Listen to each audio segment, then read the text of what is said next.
Hello mga kalods, mapagpalang gabi. Ganito pag may ikakasal mga kalods, ganito sila. Pag may ikakasal, ganito ang style nila. Ayan, may party dito mga kalods kasi ikakasal.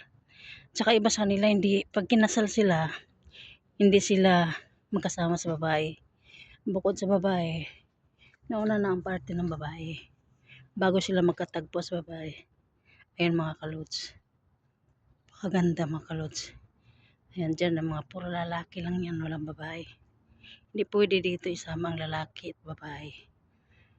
Pag kinakasal, una, mag-ano muna sa babae. Ganito din ang style sa bahay ng babae.